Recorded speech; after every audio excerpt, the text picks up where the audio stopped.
Yes, ladies and gentlemen, episode 2 of the Evolution series titled The Eclipse just dropped, and like I said in the last episode, this series looks at moments from the games from a specific character's perspective. In this case, it's Lillie from Ultra Moon. Let me say this here.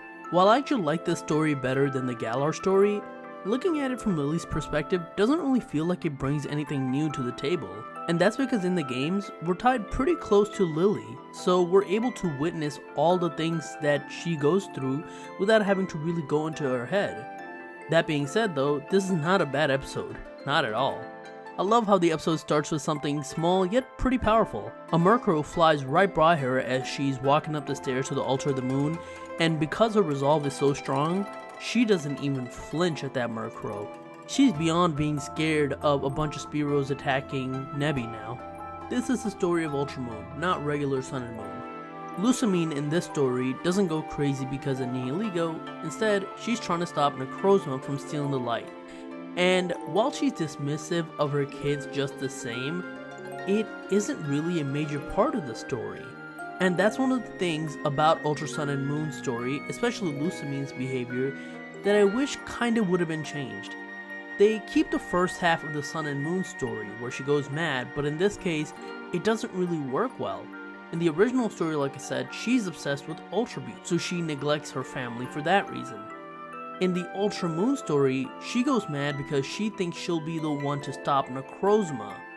Both work as valid reasons, but the second one just feels a bit more shallow. And that's especially true where after Lillie gets to meet Lunala after playing the flutes at the altar of the moon, one of her goals, that being to save her mother, immediately comes to an end. I know they weren't going to change the story here in this piece of animation because they're just taking the story from the game, but still, it would have been great to have Lusamine be slightly different to just fit her character slightly more. That being said, this episode, while lacking in the new perspective department I talked about earlier, it does way more in the animation department. Not only was it amazing to see that iconic shot of Lillie and Lunala from the games come to life in a beautiful way, but also the fight between Necrozma and Lunala from here is just amazing to watch.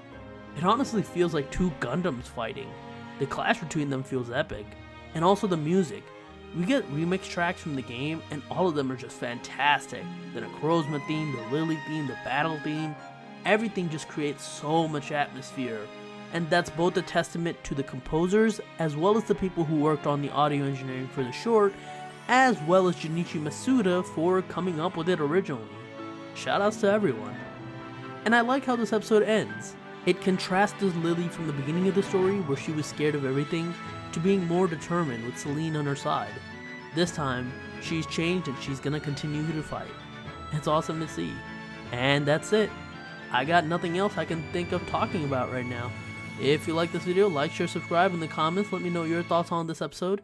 You can follow me on Twitter at PdGaming, and that's it. I'll talk to you guys later. Peace.